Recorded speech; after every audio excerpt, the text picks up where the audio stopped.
ஓம் ஸ்ரீ குருப்யோ நமஹ. சிவாய திருச்சிற்றம்பலம். ஸ்ரீமாத்ரே நமஹ. ஸ்ருதி ஸ்மிருதி புராணானாம் ஆலயம் கருணாலயம் நமாமி பகவத்பாதசங்கரம் லோகசங்கரம். சதாசிவசமாரம்பாம் சங்கராச்சாரிய மத்தியமாம் அஸ்மதாச்சாரிய பரியந்தாம் வந்தே குரு பரம்பராம்.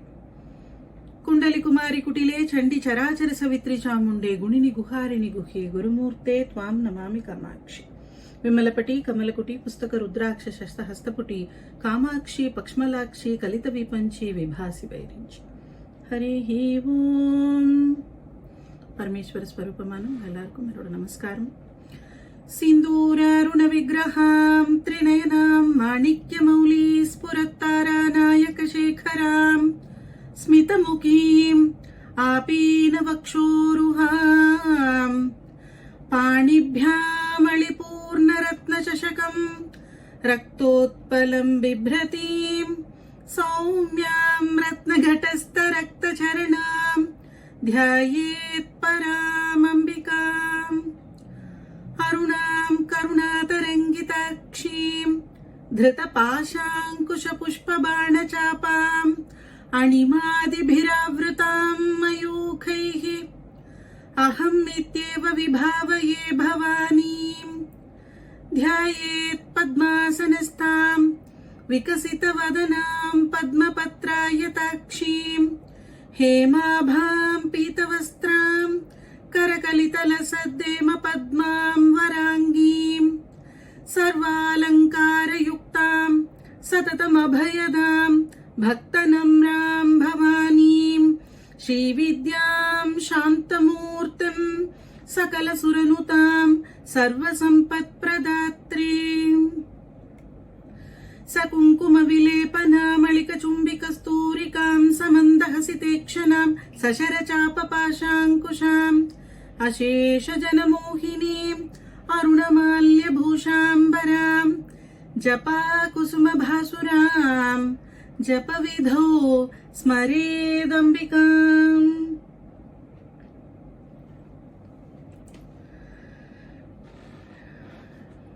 லலிதா சஹஸ்ரநாமத்தினுடைய 132வது நாமம் வரைக்கும் பார்த்திருக்கோம். நிராதாரா அப்படிங்கிற நாமம் வரைக்கும். இதுல 131வது நாமம் வரைக்கும் இருந்தத நாம ஒரு கொத்தாக பார்த்தோம். அதெல்லாம் உபாசிய பிரம்மமாக இருந்தது, அதாவது நமது உபாசனைக்குரிய தெய்வமாக இருந்தது. நம்ம அதை பத்தி தெளிவாக போன செஷன்ல அந்த நிராதாரா பாக்குறப்ப பார்த்தோம். அதாவது நாம அபிஷேகம் பண்றது, பூஜை பண்றது, அர்ச்சனை பண்றது, தியானம் பண்றது வரைக்கும் நமக்கு ஒரு உருவம் தேவைப்படுது. அந்த உருவத்தை பற்றின வர்ணனைகளாக இதுவரைக்கும் இருந்த நாமங்கள் எல்லாம் இருந்தது. ஆக்சுவலா அந்த உபாசிய பிரம்மத்துக்கு 3 விதமான உபாசனைகள் உண்டு. ரூப உபாசனை, மந்திர உபாசனை, குண்டலினி உபாசனை.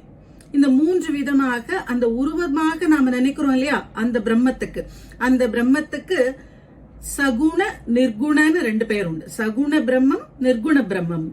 சகுணமாக இருக்கக்கூடிய பிரம்மத்துக்கு நாமளா உருவம் இருக்க ஒரே பிரம்மம் தான் இருக்கிறது. அது சகுணமாக நமக்காக அப்படி ஆகுது. அதுக்கு ஒரு ஃபார்ம் கிடையாது, அதுக்கு ஒரு உருவம் கிடையாது, குணங்கள் கிடையாது. அது ஆக்சுவலா பிரம்மம்ங்கிறதே நிர்குணமாக இருக்கிறது தான். நிர்குணம்னு ஒரு பிரம்மம், சகுணம்னு ஒரு பிரம்மம், 2 விதமான இல்ல. பிரம்மம்னு சொல்றது பரம்பொருள் அப்படின்னு அர்த்தம். பரம்பொருள்ங்கிறத புரிஞ்சுக்கோங்க. பிரம்மம்னா பரம்பொருள்.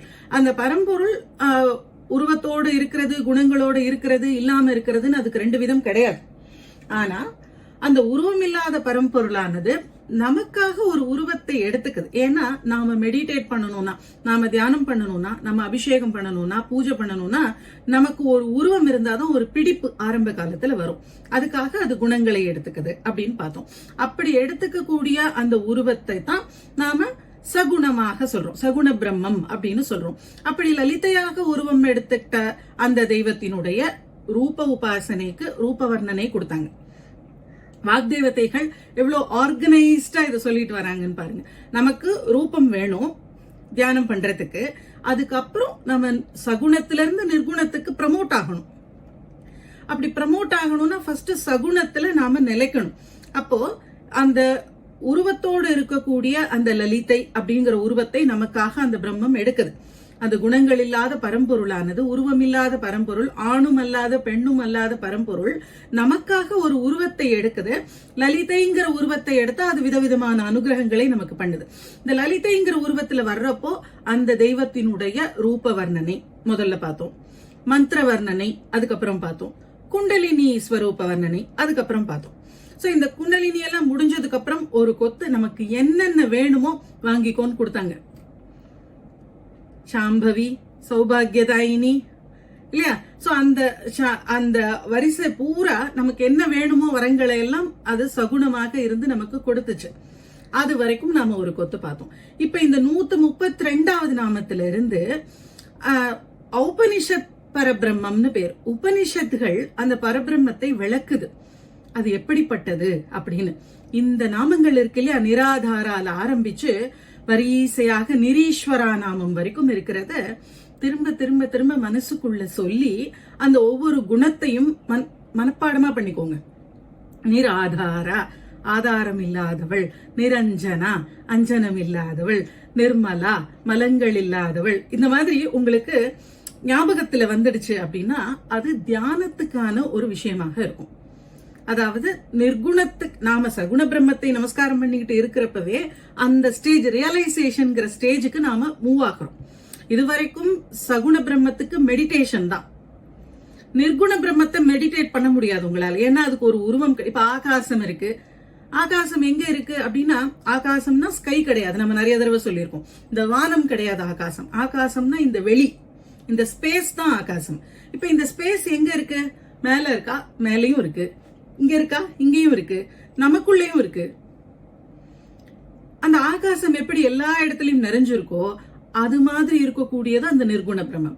அதை எப்படி நீங்க மெடிடேட் பண்ணுவீங்க? உங்களுக்குள்ளேயும் இருக்கு, வெளியிலையும் இருக்கு, எனக்குள்ளேயும் இருக்கு, இந்த வெளி பூரா இருக்கு. இந்த அண்டத்தை தாண்டி இருக்குமா? தெரியாது, இருக்கலாம். சோ அப்படி இருக்கக்கூடிய ஒரு விஷயத்தை நம்மளால மெடிடேட் பண்ண முடியாது, ரியலைஸ் பண்ண முடியும், உணர முடியும். அப்படி உணர வேண்டியது நிர்குண பிரம்மம். சோ இந்த நிர்குண பிரம்மத்தை பத்தி உபனிஷத்துகள் விளக்குது. அந்த குணம் இல்லாத, இப்ப நீங்க உபனிஷத்துக்கு போயிட்டீங்கன்னு வச்சுக்கோங்களேன், சுவாமி பேர் கிடையாது. சிவனோ முருகனோ கணபதினோ இங்க பெயர் கிடையாது. பரபிரம்மத்தை பத்தின விளக்கம் தான் இருக்கு.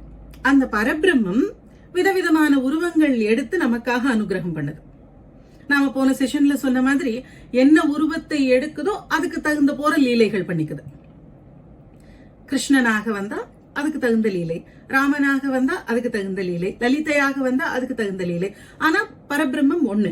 நமக்கு புராணங்கள் எல்லாம் இந்த உருவத்தை எடுத்தப்புறம் இருக்கக்கூடிய அந்த தெய்வத்தின் குணங்களை, அதோடைய உயர்வை, இதை பத்தி எல்லாம் நமக்கு சொல்லி இப்படி எல்லாம் இருக்கார் ஸ்ரீராமர், இப்படி எல்லாம் இருக்கார், அதனால நீ ஸ்ரீராமரை நமஸ்காரம் பண்ணு, அவரை தியானம் பண்ணு, அவருடைய நாமத்தை நீ ஜபமாக பண்ணு அப்படின்னு நமக்கு எல்லாம் சொல்றாங்க. இதெல்லாம் சொல்லி சொல்லி தெரியறப்போ ஸ்ரீராமர் யாரு அப்படின்னு நமக்கு ஒரு கேள்வி வர்றப்போ அதுக்கு அடுத்த நிலை நிர்குணமாக இருக்கக்கூடிய உபனிஷத் நம்மள அங்க கூட்டிட்டு போகும்.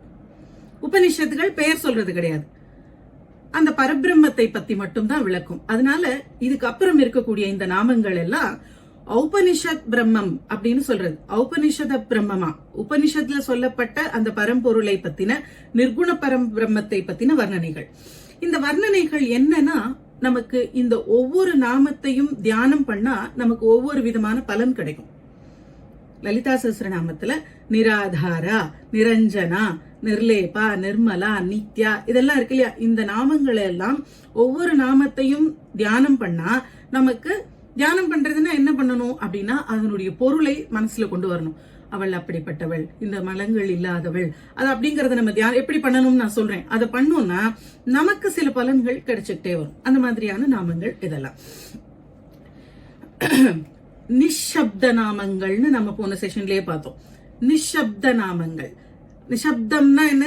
சத்தம் இல்லாம இருக்கிறது. அது நிஷப்த நாமங்கள்.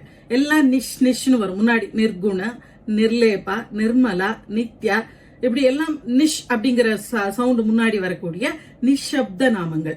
நிஷப்தமாக இருக்கக்கூடியதை பத்தி நாம 1 மணி நேரம் இப்படி கத்தி கத்தி பேசிட்டு இருக்கோம், நிஷப்தமான ஒரு விஷயத்தை பத்தி. இந்த நிராதாரா அப்படிங்கிற நாமத்தை பார்த்தப்போ என்ன பார்த்தோம்? இங்க இருக்கக்கூடிய எல்லாத்துக்கும் அது ஆதாரமாக இருக்கு, அதற்கு எந்த ஆதாரமும் இல்லை அப்படின்னு பார்த்தோம். அது எதையும் ஆதாரமாக வச்சு இல்ல. அதை ஏன் அதுன்னு சொல்றோம்? இதுவரைக்கும் அவள்னு சொன்னோம், அம்மான்னு சொன்னோம், இங்க அதுன்னு சொல்றோமே அப்படின்னா, இங்க அம்பாளாக இருந்த நிலையை தாண்டி இப்ப நமக்கு வாக்தேவதைகள் எதை சொல்றாங்க? உருவமில்லாத பரம்பொருளின் தன்மைகளை சொல்றாங்க.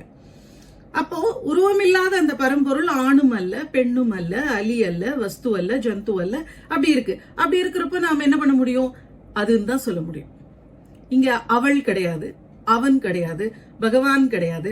இங்க ஒரு பரம்பொருள், ஒரு பொருள், ஏதோ ஒரு விஷயம், ஒரு சக்தி, ஒரு சைத்தன்யம். அந்த சைத்தன்யத்தை பத்தி நம்ம பேசுறோம். அந்த சைத்தன்யம் எப்படிப்பட்டது அப்படின்னா, அந்த சைத்தன்யம் லலிதையாக நமக்கு அனுகிரகம் பண்ணுது, அந்த சைத்தன்யம் முருகனாக நமக்கு அனுகிரகம் பண்ணுது. சோ அந்த சைத்தன்யத்தை பத்தி இப்ப நாம படிக்கிறோம்.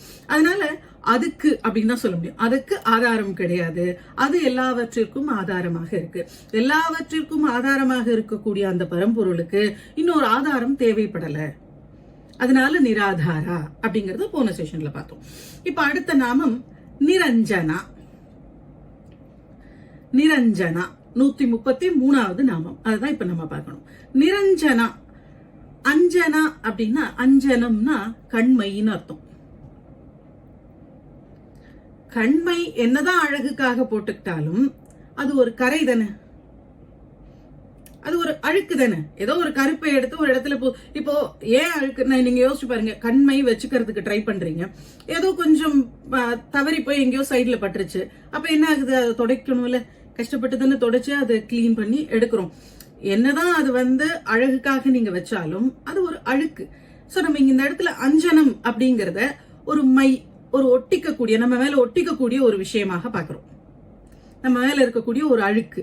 அதே இப்போ கண்ணுல வச்சா அதை மைன்னு சொல்றோம். அதே அஞ்சனத்தை எங்கேயோ மூக்குலயோ எங்கேயோ பூசிடுச்சு, அப்ப பார்த்தா நம்ம அதை அழுக்காக தானே சொல்றோம். அதுவும் அஞ்சனம். அஞ்சனம்ங்கிறத இங்க நாம கண்ணுக்கு வைக்கிற மையாக இல்ல, இத ஒரு அழுக்காக நாம இந்த இடத்துல பாக்குறோம். நம்ம மேல ஒட்டிக்கக்கூடிய ஒரு பொருளாக பாக்குறோம். அந்த அஞ்சனம் இல்லாதவள், அதாவது மேல ஒட்டின அழுக்குகள் இல்லாதவள் நிரஞ்சனா. நிரா முன்னாடி அந்த இல்லை அப்படிங்கிற அர்த்தத்துல வருது. நிர ஆதாரா வந்துச்சு இல்லையா? அதே மாதிரி நிரஞ்சனா. ஆதாரம் இல்லாதவள் நிராதாரா, அஞ்சனம் இல்லாதவள் நிரஞ்சனா. என்ன அஞ்சனம் இல்ல? அஞ்சனம்ங்கிறது இங்க எதை குறிக்குது அப்படின்னா, அவித்யை சம்பந்தம் இல்லாதவள் அப்படின்னு குறிக்குது. அவித்யா. அவித்யான்னா என்ன? அதுக்கு வித்யான்னா என்னன்னு தெரியணும். வித்யான்னா என்னங்கிறத நம்ம லலிதா சஹஸ்ரநாமம் முதல் செஷன்லயே பார்த்துட்டோம். வித்யை அப்படின்னா எதை கத்துக்கணுமோ அதை கத்துக்கிறது வித்யை, எதை தெரிஞ்சுக்கணுமோ அதை தெரிஞ்சுக்கிறது வித்யை, எதை தெரிஞ்சுக்கணுமோ அதை தெரிஞ்சுக்காம இருக்கிறது அவித்யை. இப்ப நாம ஸ்கூல்ல படிக்கிற படிப்பெல்லாம் வித்யை கிடையாது. பரம்பொருளை பத்தி தெரிஞ்சுக்கிட்டா, உபனிஷத்துல ஒரு வாக்கியத்தை மனப்பாடம் பண்ணிட்டா அது வித்யை. சோ எதை தெரிஞ்சுக்கணுமோ பரம்பொருள். இப்ப நமக்கு மனித உடல் எடுத்ததற்கு எது காரணமாக இருக்கோ, அந்த மனித உடலை விடுறதுக்கு, இங்க இருந்து நாம முக்தி அடையறதுக்கு எது ஆதாரமாக இருக்குமோ அதை பத்தி படிக்கிறது, அதுக்கான வழிகளை தெரிஞ்சுக்கிறது, அதை ஆச்சாரத்துக்கு கொண்டு வர்றது. தெரிஞ்சுக்கிட்டா மட்டும் பத்தாது, கொண்டு வரணும் அதை ஆச்சாரத்துக்கு. அப்படி கொண்டு வர்றது இதெல்லாம் வித்யை.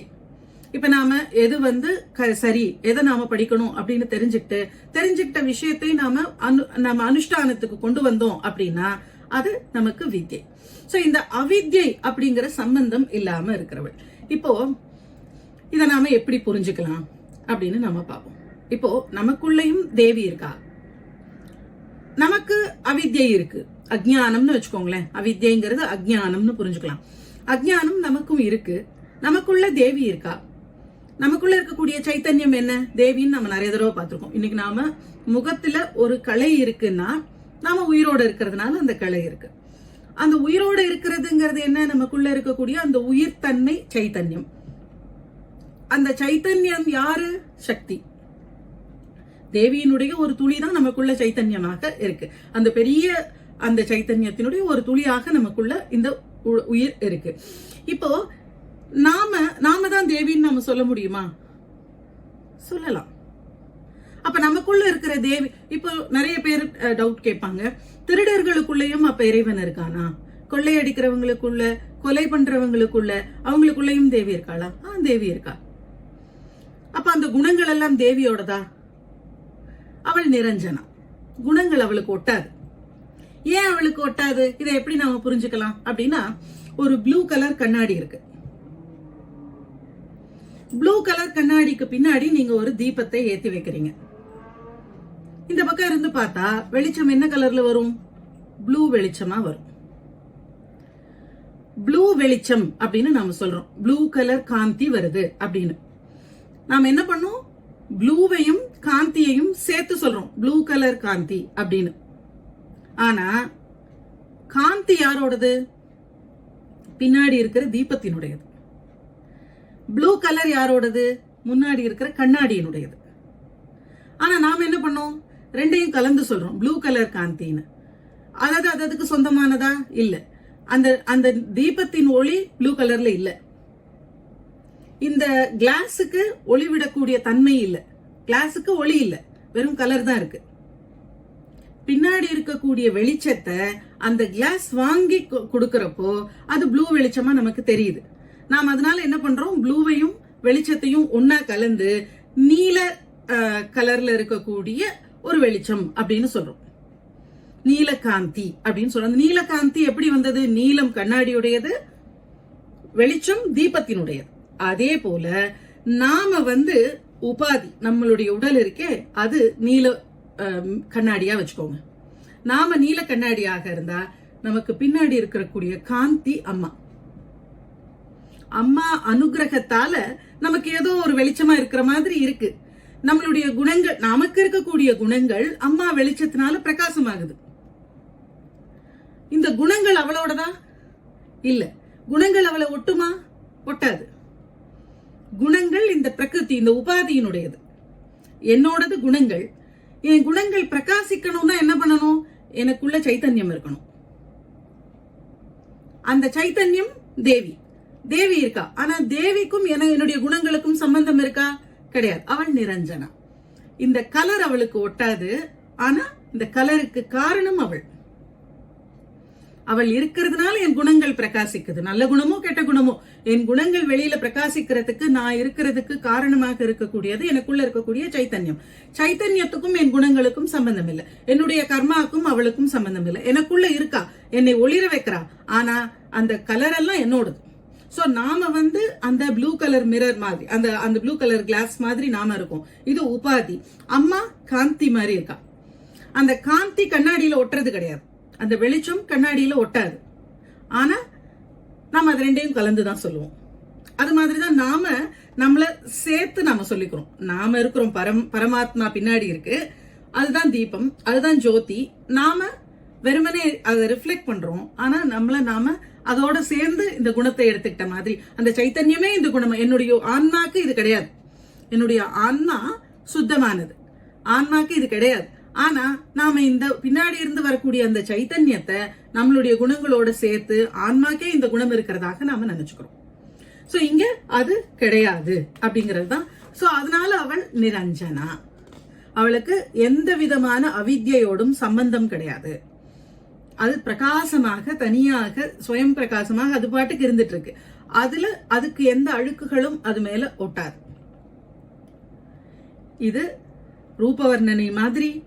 ரூபவர்ணனையை விட மந்திரஸ்வரூபம் கொஞ்சம் கஷ்டமா, குண்டலினி அதை விட கொஞ்சம் கஷ்டமா இருந்தது. இந்த நிர்குண பரபிரம்மத்தை பத்தி படிக்கிறது கொஞ்சம் கஷ்டம்தான், தூக்கம் தான் வரும். ஆனாலும் காதுல கேட்டு வைப்போம்.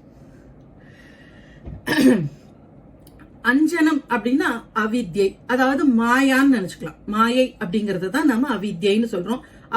மாயினாலதான் நம்மளால தெரிஞ்சுக்க வேண்டியதை தெரிஞ்சுக்க முடியல. இப்ப நாம என்ன உண்மையை நான் திரும்ப திரும்ப சொன்னாலும், நான் சொல்றேங்கிறதுனால எனக்கு புரிஞ்சிருச்சுன்னு அர்த்தம் இல்ல. நான் உண்மையை திரும்ப திரும்ப சொன்னாலும் நமக்கு அது உண்மைங்கிறதே உரைக்கிறது இல்லை. நீங்க யோசிச்சு பாருங்க. இந்த மனித உடல் கிடைச்சதுக்கு காரணம், இந்த மனித உடல் இருந்தாதான் முக்திக்கு உண்டான வேலைகளை நம்மளால பண்ண முடியும். அதுக்காகத்தான் மனித உடல் கொடுக்கப்பட்டிருக்கு அப்படின்னு படிக்கிறோம். அப்ப நாம என்ன செய்யணும்?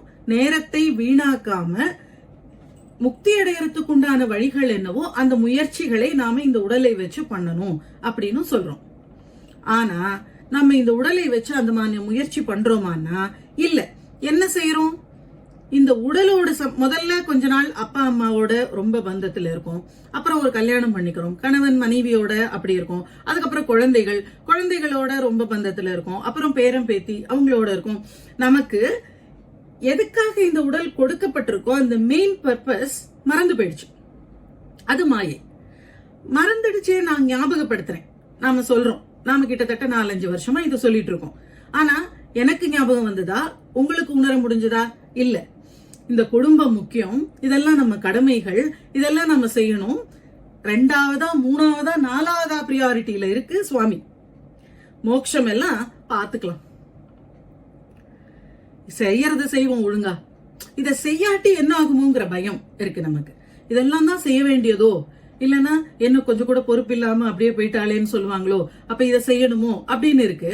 அப்போ நமக்கு சூழ்நிலைகளும் அப்படித்தான் ஏற்படுத்தி கொடுக்குதுன்னு வச்சுக்கோங்க. நம்ம மேல தப்பு கிடையாது. நம்ம சூழ்நிலைகள், நான் போய் ஜபம் பண்றேன், காலையில எனக்கு 2 hours ஜபம் அப்படின்னு உட்கார்ந்தா, என்னமா டிஃபன் கூட செய்ய மாட்டியா, சாப்பாடு கூட போட மாட்டியா, அப்புறம் எதுக்கு என்ன பெத்த அப்படின்னு கேக்குறாங்க. நீ எதுவுமே செய்ய மாட்டேன்னா அப்புறம் எதுக்குதான் நீ என்ன பெத்துக்காமலே இருந்துக்கலாம்ல அப்படின்னு கேக்குறாங்க. அப்ப நாம என்ன செய்ய முடியுது? நாம இதுல சிக்க வைக்கப்பட்டிருக்கோம், இந்த மாயையில சிக்க வச்சிருக்கோம். இதுல இருந்து நம்மளால வெளியில வர முடியல. நாம இந்த கடமைகளை எல்லாம், அதாவது ஒரு லேயர் கடமைகள், ஒரு குடும்பம்ங்கிறதெல்லாம் இல்ல. சொந்தக்காரங்க, அவங்க வீட்டு கல்யாணம், இவங்க வீட்டு பிரசவம், அவங்க வீட்டு இது, என்னென்னமோ பார்க்க வேண்டி இருக்கு. எல்லாத்தையும் பார்த்துட்டு வந்தா நம்ம டைம் இத்தினூண்டு இருக்கு. அந்த இத்தினூண்டு டைமை வச்சு அந்த இத்தினூண்டு டைம்ல நிறைய பேர் டயர்டாகி தூங்கிடும். எல்லா பொறுப்புகளையும் முடிச்சுட்டு வந்தோம்னா தூக்கம் வந்துடுது, டயர்ட் ஆயிடுது. எவ்வளவு வேலை பார்த்துட்டு அப்புறம் எங்க உட்காந்து ஜபம் பண்ண உட்கார்ந்தாலே அப்படியே சொக்குது. அவ்வளவுதான், முடிஞ்சு போச்சு. சோ இங்க நம்ம மாயையில சிக்க வைக்கப்பட்டிருக்கோம். என்னதான் படிச்சாலும் படிச்சது வேற, அவங்க கிளாஸ்ல சொன்னது வேற. அதை விட்டுட்டு இப்ப வேலையை பார்ப்போம் அப்படின்னு நீங்க நினைக்கிறீங்களா இல்லையா? சொல்லுங்க. அது வேற. ஆமா, மோட்சத்துக்கெல்லாம் ட்ரை பண்ணணும் தான். அது இப்ப வேலையை பார்ப்போம், வேலையை முடிச்சுட்டு வந்து மோட்சத்துக்கு ட்ரை பண்ணுவோம், அதை பார்ப்போம் அப்படின்னு தானே தோணுது. அதுதான் மாயை. அந்த மாயை நம்மள, அது அவித்யை, அதுதான் அவித்யை. அந்த அவித்யை இல்ல, வித்யை வந்துடுச்சுன்னு வச்சுக்கோங்களேன், உங்களுக்கு இந்த குற்ற உணர்வுகள் இதெல்லாம் இருக்காது. உங்களுக்கு மூவ் ஆகிறதுக்கு தைரியம் வந்துடும். நீங்க மூவ் ஆயிட்டா இங்க யாரும் உங்களை காலை பிடிச்சு கெஞ்ச மாட்டாங்க. நீங்க உண்மையாக மூவ் ஆயிட்டீங்கன்னா அவங்க உங்களை மதிச்சு விட்டுடுவாங்க. ஆனா அப்ப போகாதன்னு யாருமே கெஞ்சம். எங்க போறோம்? எங்கேயும் போல. நம்ம இந்த உறவுகள்ல இருந்து விடுபடுறதையே சொல்றேன். அப்ப யாரும் காலை பிடிச்சிட்டு போகாத, நீ அதெல்லாம் பண்ணாத அப்படின்னு கெஞ்ச மாட்டாங்க. ஆனா அந்த கெஞ்சுவாங்களோ, கவலைப்படுவாங்களோங்கிற வருத்தம் நமக்கு இருக்குல்ல, அதுதான் அந்த மாயை, அதுதான் அந்த அவித்யை. இப்போ அந்த மாதிரியான அவித்யை இருக்கிறது அப்படின்னா ஞானம் மறைஞ்சிடும். ஞானம் கொஞ்சம் வர்ற மாதிரி இருந்தா கூட அவித்யை அது மேல போட்டு போத்திரும். அதெல்லாம் வேணாம், ஞானமாவது ஒன்னாவது, அந்த பெரிய ஞானியா நீ அப்படின்னே கேட்டுருவாங்களே, அதுவே அவமானமா இருக்கும். நீ பெரிய சாமியாரா, நீ பெரிய ஞானியா, பேசாம வா அப்படின்னு சொல்லிட்டாங்கன்னா அதுவே அவமானம் ஆயிடும். எதுக்கோ பயப்படும் மனசு, ஆனா அந்த உண்மையை ஒத்துக்காது. அந்த மாதிரி இருக்கக்கூடிய அந்த ஜீவர்கள், அந்த அஜ்ஞானத்தில் வாழக்கூடிய ஜீவர்கள் இருக்காங்களே, ஞானம் மறைஞ்சு போச்சு. இப்ப நம்மள மாதிரி இருக்கிறவங்க, அவங்கள 3 விதமாக பிரிக்கிறாங்க.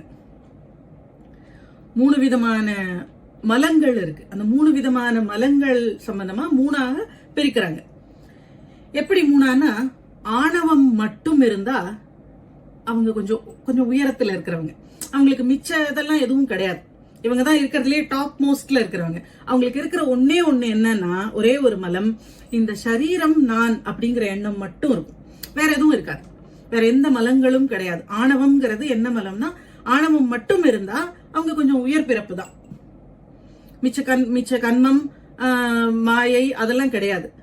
ஆணவம் மட்டும் இருந்தா அவங்கள நாம விஞ்ஞான கேவலர் அப்படின்னு சொல்றோம். அந்த விஞ்ஞான கேவலர் அப்படின்னு சொல்றவங்க கொஞ்சம் ஞானிகளாக இருக்காங்க. அவங்களுக்கு இருக்கக்கூடிய ஒரே மலம் ஆணவ மலம் மட்டும்தான். அது இறைவனை வேண்டினா அந்த ஆணவ மலம், அதாவது உடல் மேல இருக்கக்கூடிய பற்று போயிட்டா அவங்க பெரிய ஞானிகள் ஆயிடுவாங்க. அவங்க விஞ்ஞான கேவலர்கள். 2வது டைப் இருக்காங்க. இவங்களுக்கு ஆணவ மலமும் இருக்கும், அதோட கர்மம்ங்கிற மலமும் இருக்கும். கர்மம்னா கர்மா. கர்மானா என்ன? பாப புண்ணியங்கள். பாப புண்ணியங்களால் இவங்கள பிரளய கேவலர்னு சொல்றோம். இவங்களுக்கு ரெண்டும் உண்டு. அதனால இவங்க கொஞ்சம் அடுத்த ஸ்டெப்ல இருக்கிறவங்க. இவங்களுக்கு ஆணவ மலமும் உண்டு, நம்ம தான் தேகம் அப்படிங்கிற ஒரு எண்ணமும் உண்டு, பாப புண்ணியங்களால உண்டாகக்கூடிய கர்மாங்கிற மலமும் உண்டு. இந்த கர்மங்கிற மலம் இருந்துச்சு அப்படின்னா திரும்ப பிறவி உண்டாகும். இந்த மலத்துல இந்த 2வது ஸ்டேஜ்ல இருக்கிறவங்களுக்கு கண்டிப்பா பிறவி உண்டு. அவங்க ஃபர்ஸ்ட் ஸ்டேஜுக்கு மூவ் ஆகாத வரைக்கும் கண்டிப்பா இவங்களுக்கு பிறவி உண்டு திரும்பவும். 3வதா இருக்கிறவங்களுக்கு எல்லா மலமும் இருக்கும், ஆணவமும் இருக்கும், கர்ம மலமும் இருக்கும். அது இல்லாம இவங்களுக்கு மாயா அப்படிங்கிற மலமும் இருக்கும், மாயைங்கிற மலம். இந்த மாயைங்கிற மலமும் இருந்தா அவங்களுக்கு எல்லாமே வேறன்னு தோணும். அதாவது கடவுள்னா அவர் எங்கேயோ இருக்கார், நாமெல்லாம் கிட்டத்தட்ட இந்த 3ம் கலந்தவங்க தான்.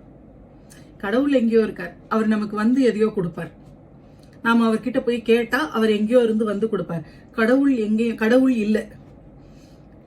நம்ம நாத்திகம் பேசுவோம். கடவுள் இல்ல, எங்கேயோ இருந்தா அவர் நமக்கு எதையும் கொடுக்க மாட்டார். நாம தான் கடவுள், நானே தான் அந்த பரம்பொருள். நானே தான் நான் நினைச்சுக்க கூடாது. நீங்க அவங்கவுங்க கடவுள். அவங்கவுங்க கடவுளாக இருக்கிறதுனால அவங்கவுங்களுடைய பலன்கள், அவங்கவுங்களுடைய வாழ்க்கையை அவங்கவுங்க தான் முடிவு பண்றாங்க. ஆனா நம்ம ஆல்ரெடி பேசின மாதிரி இந்த விஷயங்கள் எல்லாம் ப்ரோக்ராம்டு. நீங்க என்ன பண்ணணும், அதனால என்ன கிடைக்கும்ங்கிறதெல்லாம் இந்த பிரபஞ்சம் நிர்ணயிச்சு வச்சிருக்கு. ஆனா அதை கொடுக்கறதுக்கு ஒரு கடவுள் இல்லை. தானா நடக்குதா? ஆமா. தேவையான நேரத்துல அந்த பரம்பொருள் அதுல தலையிடும். இது எல்லாத்தையும் அப்படியே பைபாஸ் பண்ணிடும். உனக்கு இதெல்லாம் எதுவுமே வேணாம் வா அப்படின்னு கூட்டு போகும். அப்படி ஒரு நிலை. இப்போ மிருகமாக பிறந்தா மோட்சம் கிடையாது, மனித உடலுக்கு தான் மோட்சம் உண்டு. ஆனா யானைக்கு சிலந்திக்கெல்லாம் மோட்சம் கொடுத்தார். எப்படி கொடுத்தார்? பைபாஸ் பண்ணிடுவார். அவர் உள்ள நுழைஞ்சாங்கன்னா அப்படி கூட்டிட்டு போயிடுவாங்க. அதெல்லாம் உண்டு. ஆனா இங்க தனியாக ஒரு விஷயம் கிடையாது. இப்ப இந்த மாயையில இருக்கிறவங்கள சகல துவைத பாவம் இருக்கும் அவங்கள சகலர் அப்படின்னு சொல்றோம். சோ இந்த 3 பேர், இந்த விஞ்ஞான கேவலர், பிரளய கேவலர், சகலர், இந்த 3 நம்ம கிட்ட இருக்கும். இந்த சகலர் கிட்ட எல்லா 3 மாயையும் இருக்கும், 3 மலங்களும் இருக்கும். ஆணவம், கர்மம், மாயா 3மே அவங்க கிட்ட உண்டு. சோ இந்த ஒன்னொன்னு குறைய அடுத்தடுத்த ஸ்டேஜ் அது. ஆணவம் தான் கடைசியா போகும். ஆணவம் நான்கிற எண்ணம், நான்கிற எண்ணம் போச்சுன்னா அப்ப அந்த இடத்துல நமக்கு முக்தி கிடைக்குது. இப்போ இந்த சகலர் அப்படிங்கிற மலம் இருக்கு இல்லையா, அது டோட்டலா இல்லாதவளுக்கு நிரஞ்சனான்னு பேரு. அதாவது 3 மலங்களும் சேர்ந்து இருக்கு இல்லையா, அவங்களுக்கு சகலர்னு பேரு. என்ன மலம்? ஆணவமும் இருக்கும், கர்ம பலன்களும் இருக்கும், மாயையும் இருக்கும். 3 மலங்களும் சேர்ந்து, மலம்னா 3 அழுக்கு, 3 குணங்கள் இது இருக்க. இந்த 3ம் இருக்கிறவங்க சகலர். இந்த சகலருக்கு இருக்கக்கூடிய 3மே இல்லாதவளுக்கு நிரஞ்சனான்னு பேரு. சகலருக்கு இருக்கக்கூடிய ஆணவம், கர்மம், மாயா, இந்த 3ம் தான் அவித்யை. இந்த 3 அந்த அவித்யை சம்பந்தம் இல்லாதவள் நிரஞ்சனா. அவித்யை இல்லாதவள், அவித்யோட சம்பந்தம் இல்லாதவள் நிரஞ்சனா. அவித்யைனா என்ன? அவித்யைனா 3 மலங்கள் சேர்ந்தது அவித்யை. 3 மலங்கள் என்னென்ன? ஆணவம்ங்கிற மலம், அது இந்த உடல் தான் நான், இந்த உடல் சம்பந்தப்பட்டதெல்லாம் என்னோடதுன்னு நினைக்கக்கூடிய மலம். 2வது, நமக்கு செய்யக்கூடிய பாப புண்ணியங்கள்ல நமக்கு கர்மாக்கள் சேர்ந்து பிறவிகள் உண்டாகும், அது ஒரு மலம். எப்படி கர்மாக்கள் சேராம இருக்கிறது? இப்ப நான் செய்யக்கூடிய ஒரு நல்ல காரியம், இப்ப நான் போய் ஒரு கோவிலை கூட்டி பெருக்கி சுத்தம் பண்ணி வச்சுட்டு வரேன், அதுக்கு எனக்கு பலன் உண்டா இல்லையா? இது கர்மாவா இல்லையா அப்படின்னா என்னுடைய எண்ணத்தை பொறுத்தது. நான் அதை செஞ்சுட்டு இந்த மாதிரியான ஒரு வாய்ப்பை நீ எனக்கு கொடுத்த, இதனால வரக்கூடிய பலன்கள் எல்லாம் உன்னோட. நான் இந்த பலனை எதிர்பார்த்து நான் செய்ய போறப்பவே நமக்கு நான் இந்த கோயிலெல்லாம் பெருக்கின உடனே அம்பாள் எனக்கு ஒரு $50 கொடுப்பா அப்படின்னு ஒரு எண்ணம் இருந்ததுன்னு வச்சுக்கோங்களேன், கர்மா சேரும். நல்ல கர்மா, அது செஞ்சது நல்ல காரியம், அதனால நல்ல கர்மா வரும். நல்ல காரியம் செஞ்சாலும் கர்மா ஒட்டாம இருக்கணும்னா நாம என்ன பண்ணணும்? அந்த செயலோடைய பலன்களோட நம்மள பிணைச்சுக்க கூடாது, எதிர்பார்ப்பு இருக்கக்கூடாது. அதனால இது கிடைக்கும்னு நினைக்காம செஞ்சீங்கன்னா உங்களுக்கு கர்மா ஒட்டாது. ஆனா நம்ம இப்ப ஒரு வேண்டுதலுக்காக போய் ஏதாவது செய்யறோம்னு வச்சுக்கோங்க, நான் ஒரு 48 நாள் லலிதா சஹஸ்ரநாம பாராயணம் பண்றேன், என் பொண்ணுக்கு ஒரு நல்ல மாப்பிள்ளை தேடி கொடு அப்படின்னு கேட்டீங்க அப்படின்னா நீங்க கேட்ட பர்பஸுக்கு உண்டான பலன் கிடைக்கும். அது இல்லாம நீங்க லலிதா சஹஸ்ரநாம பாராயணம் பண்ணதுக்கு உண்டான பலனும் கிடைக்கும். நல்ல கர்மா சேரும். இந்த நல்ல கர்மாவை அனுபவிக்க நீங்க பிறக்கணும். திரும்ப பிறவி உண்டு. சோ நன்மை புண்ணியம் பண்ணாலும் பாப்பம் பண்ணாலும் பிறவி உண்டு. அப்ப இந்த மலம் ஒட்டாம கண்மம் அப்படிங்கிற மலம் ஒட்டாம இருக்கணும்னா என்ன செய்யணும்? சர்வம் கிருஷ்ணார்ப்பணம். போற்றுவார் போற்றலும் தூற்றுவார் தூற்றலும். நான் என் கடன் பணி செய்து கிடப்பதே. நான் வேலை செஞ்சுக்கிட்டு இருப்பேன். இதுக்கு உண்டான பலனை நான் எதிர்பார்க்க மாட்டேன். பலனில் கருத்து வச்சு நான் வேலை செய்ய மாட்டேன். இது கிடைக்கும் அப்படின்னு நான் ஒண்ணு செய்ய மாட்டேன். நான் செய்யறதுனால அது கிடைக்கும், அது கிடைக்கட்டும், அதை பத்தி எனக்கு ஒண்ணும் இல்லை. அனுபவிக்க மாட்டேன்னு சொல்லல, அனுபவிக்கலாம், ஆனா நான் எதிர்பார்க்க மாட்டேன். சோ அந்த நிலையில இருக்கிறது கர்மம், அந்த மாயா. இது இல்லாம இந்த பந்தங்கள்ல ஈடுபட்டு ரொம்ப எதுலையுமே வெளியில வர முடியாம இருக்கக்கூடியவங்க சகலர்கள். சோ இந்த மூணும் சேர்ந்தா அவித்யை. 4 எண்ணம், பாப புண்ணிய காரியங்களால வரக்கூடிய கர்ம பலன்கள், மாயா, இது 3 சேர்ந்தா அவங்க சகலர்கள், அவித்யை. இந்த அவித்யை சம்பந்தம் இல்லாதவள் நிரஞ்சனா. அப்போ நிரஞ்சனா அப்படிங்கிற நாமத்தை தியானம் பண்ணா எப்பவும் ஆனந்தமாக இருக்கலாம். ஆனந்தமாக இருக்கக்கூடிய நிலை கிடைக்கும். அதாவது நீ அப்படின்னா அதிகமான அப்படின்னு ஒரு அர்த்தம். ரஞ்சனம்னா ஆனந்தம்னு ஒரு அர்த்தம், நல்ல சிகப்புன்னு ஒரு அர்த்தம். சோ நிரஞ்சனம் அப்படின்னா எப்பவும் ஆனந்தமாக அதிகமான ஆனந்த ஸ்வரூபமாக இருக்கவள் அப்படின்னு ஒரு அர்த்தம். செக்கச்சிவேல்னு இருக்கக்கூடியவள்னு ஒரு அர்த்தம். 3 விதமா அவித்யோட சம்பந்தம் இல்லாதவள்னு ஒரு அர்த்தம். அப்போ ஆனந்த ஸ்வரூபிணியாக செக்கச்சிவேல்னு இருக்கக்கூடிய எந்த மலங்களும் இல்லாத அந்த தேவியை நிரஞ்சனா நிரஞ்சனா அப்படின்னு நீங்க தியானத்துல கொண்டு வந்தா உங்களுக்கு குறைவில்லாத மகிழ்ச்சி உண்டாகும். ஆனந்தத்தில் திளைக்கக்கூடிய நிலையை தரக்கூடியது இந்த நாமம். சோ இதை எப்படி தியானம் பண்ணணும்? நிரஞ்சனா நிரஞ்சனா நிரஞ்சனா நிரஞ்சனா அப்படின்னு சொல்லிட்டு இருக்கிறப்போ, அஞ்சனம்னா அவித்யை, அஞ்சனத்தோடு சம்பந்தம் இல்லாதவள், அவித்யோடு சம்பந்தம் இல்லாதவள். அவித்யைனா என்ன? 3 மலங்கள். 3 மலங்கள் என்ன? நான், இந்த உடல் தான் நான்கிற எண்ணம். பாப புண்ணிய காரியங்களை நாமளே ஏத்துக்கிறதுனால, இதனுடைய பலனை நோக்கி ஒரு காரியத்தை செய்யறதுனால வரக்கூடிய பாப புண்ணியங்களால பிறவிகள். அடுத்தது மாயை. இந்த 3க்கும் சம்பந்தம் இல்லாதவள், ஆனந்த ஸ்வரூபமாக இருக்கக்கூடியவள், செக்கச்சவேல்ங்கிற உருவத்தோடு இருக்கக்கூடியவள் நிரஞ்சனா அப்படின்னு அந்த அர்த்தத்தோட அத உட்கார்ந்து தியானம் பண்ணணும். அந்த அர்த்தம் நிரஞ்சனா. என்ன நிரஞ்சனா? நிரஞ்சனா அஞ்சனம். இதே திருப்பி திருப்பி திருப்பி இந்த அர்த்தத்தோடு உட்கார்ந்து தியானம் பண்றப்போ உங்களுக்கு எப்பவும் மகிழ்ச்சி குறையாத நிலை. நீங்க ஏதோ மகிழ்ச்சின்னா இந்த டெம்பரவரி பிளஷர்ஸ் நினைச்சுக்காதீங்க. அது உள்ள இருந்து வரக்கூடிய ஒரு பரிபூர்ண ஆனந்தம், சச்சிதானந்தம்னு சொல்றோமே, அப்படிப்பட்ட ஒரு நிலை. அதாவது வெளியிலிருந்து வரக்கூடிய எதுவுமே அந்த நிறைவாக இருக்கக்கூடிய அந்த தன்மையை கொடுக்காது. எந்த பொருட்களும் மனிதர்களும் வெளியில இருக்கக்கூடிய சூழ்நிலையோ இடமோ ஊரோ நாடோ அதை கொடுக்காது. எது கொடுத்தாலும் அது டெம்பரவரி. ஆனா உள்ள இருக்கக்கூடிய அந்த சந்தோஷம் பொங்கிடுச்சு அப்படின்னா அது நிரந்தரமான சந்தோஷம்.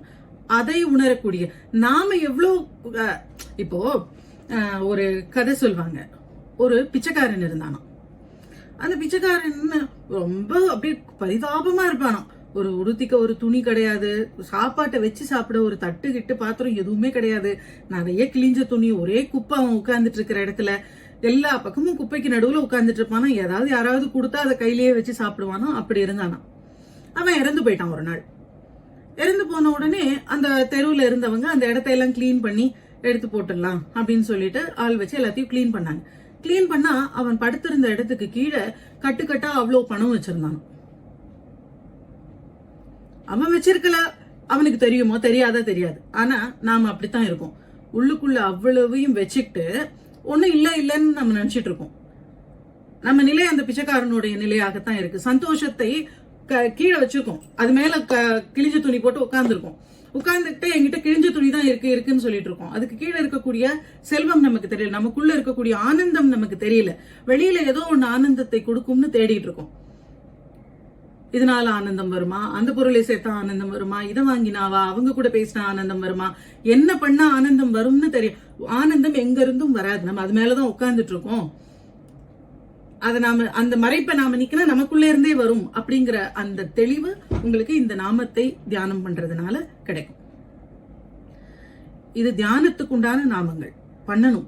லலிதா சஹஸ்ரநாம பாராயணம் தொடர்ந்து பண்ணிட்டு இருக்கீங்க இல்லையா, உங்களுக்கு எல்லாம் லலிதா சஹஸ்ரநாமத்தை தியானமாக எப்படி பாராயணம் பண்ணணும்னு எடுக்கணும்னு நினைச்சிட்டு இருக்கேன். அந்த மார்னிங் பாராயணம் விடாம லலிதா சஹஸ்ரநாமம் பண்ணிட்டு இருக்கிறவங்களுக்கு ஒரு செட் தனியா ஒரு குரூப் போட்டு இதை எப்படி தியானமாக பண்ணணும் லலிதா சஹஸ்ரநாமத்தை அப்படின்னு நான் சொல்லி தரேன். அது ஒரு பிரயோகமாக இருக்கும். நம்ம அப்படியே சொல்லிட்டே போறோம், மாதா இருக்க இருக்க ஸ்பீட் ஜாஸ்தி ஆயிட்டே போகுது. 25 நிமிஷமானது 20 ஆச்சு, 20 15 ஆச்சு, 15 மேக்சிமம், அவ்வளவுதான். அதுக்கு குறைக்கிறது இல்லைன்னு நினைக்கிறேன். 15 நிமிஷம் கடன்னு சொல்லிடுறோம். என்ன சொன்னோம் அப்படின்னா, நம்மளால இப்ப எல்லாம் வேற ஏதாவது பேசிக்கிட்டே அவங்க கிட்ட ஏதாவது கம்யூனிகேட் பண்ணிக்கிட்டே அப்படியே வாயில லலிதா சஹஸ்ரநாமம் சொல்லிட்டே இருக்கு. அந்த அளவு பிராக்டிஸ் ஆயிடுச்சு. அப்படி பிராக்டிஸ் ஆயிடுச்சுன்னா அதை இந்த இடத்துல நிறுத்திட்டு தியானத்துக்கு போயிடணும். இல்லைன்னா இது ஒரு மெக்கானிக்கலா போயிடும், ஒன்னும் பிரயோஜனம் இருக்காது. அதனால அந்த தியானம் ரொம்ப முக்கியம். அதை பார்ப்போம். இப்ப இந்த நாமத்தை இதே மாதிரி நான் சொல்ற மாதிரி தியானம் பண்ணுங்க. நிரஞ்சனாக்கு நான் சொன்ன அந்த மீனிங்கோட அந்த நிரஞ்சனானா என்ன அப்படிங்கறத பார்க்கணும். அடுத்தது நிரஞ்சனாக்கு அப்புறம் நிர்லேபா. அஞ்சனம்னா நம்ம மேல ஒரு ஒட்டிக்கிறது, லேபம்னா மேல அப்படியே பூசுறது. நமக்கு லேப்பானா ஏதோ ஒரு கிரீம் மாதிரி இருக்கு, அதை எடுத்து மேல பூசணும்னா அது லேப்பா. நிர்லேப்பானா அப்படி மேல ஏதோ பூசப்பட்டது நிர்லேபம். அப்படி அந்த பூச்சு இல்லாதவள் அப்படின்னு அர்த்தம். என்ன பூச்சு இல்லாதவள்? கர்ம சம்பந்தம் இல்லாதவள். நிர்லேபா அப்படின்னா எப்படி நிர்லேபமாக இருக்கக்கூடிய யோகிகள் எப்படி இருக்காங்கன்னா, தாமரை இலை தண்ணீர் மாதிரி இங்கதான் இருப்பாங்க, தண்ணிக்குள்ளதான் இருப்பாங்க. ஆனா தண்ணி அவங்கள பாதிக்காது. சம்சாரத்துல இருப்பாங்க, சம்சாரம் அவங்களே பாதிக்காது. அதாவது இந்த உறவுகளுக்கு விட்டுட்டு எங்கேயோ ஓடுறது கிடையாது, இங்க இருப்போம். ஆனா இவங்களுக்கு வரக்கூடிய நன்மை தீமைகள் இன்ப துன்பங்கள் அதெல்லாம் நம்மளை பாதிக்காது. அப்படி பாதிக்காம இருக்கக்கூடிய நிலை அதுதான் நிர்லேபா. நிர்லேபாவாக இருக்கிறதுனா இதெல்லாம் பாருங்க, இது வரைக்கும் அவகிட்ட அது இருக்கு இது இருக்கு, இதை கொடுப்பா அதை கொடுப்பான்னு சொன்னோம். இப்ப பார்த்தா அவகிட்ட இல்லாத விஷயங்களாக சொல்லிட்டு இருக்கோம். அவளுக்கு ஆதாரம் இல்ல, அவளுக்கு ஊர் இல்ல, நாடு இல்ல, அவளுக்கு அஞ்சனம் இல்ல, அவளுக்கு லேபம் இல்ல, இல்லையா? இதெல்லாம் இல்லாத விஷயங்கள் அவகிட்ட என்னென்ன இல்லைன்னு சொல்லிட்டு இருக்கோம். இப்போ கர்ம சம்பந்தமான மேல் பூச்சுக்கள் எல்லாம் இல்லாதவள். நமக்கு கர்ம சம்பந்தங்கள்லாம் நம்ம மேல பூச்சாக இருக்கு, அதை நம்ம உதிர்க்க முடியாம இருக்கும். ஏன் உதிர்க்க முடியல அப்படின்னா, நமக்கு அந்த தாட் ப்ராசஸ் புரியல. கர்மாக்குள்ள மாட்டிக்காம எப்படி இருக்கிறது அப்படின்னு புரியல. 3 விதமான சோர்ஸ்ல நம்ம கர்மால மாட்டிக்கிறோம். வாக்கு, செயல், உடம்பால செய்யக்கூடியது. சோ இந்த 3மே நமக்கு பாபங்களை சேர்க்குது, புண்ணியங்களையும் சேர்க்குது. இந்த புண்ணியங்களை சேர்க்காம இருக்கணும். இப்போ நான் பேசுறது உங்களுக்கு ஏதோ ஒரு விஷயத்தை புரிய வைக்குது, அதனால நீங்க என்ன பாராட்டுறீங்க.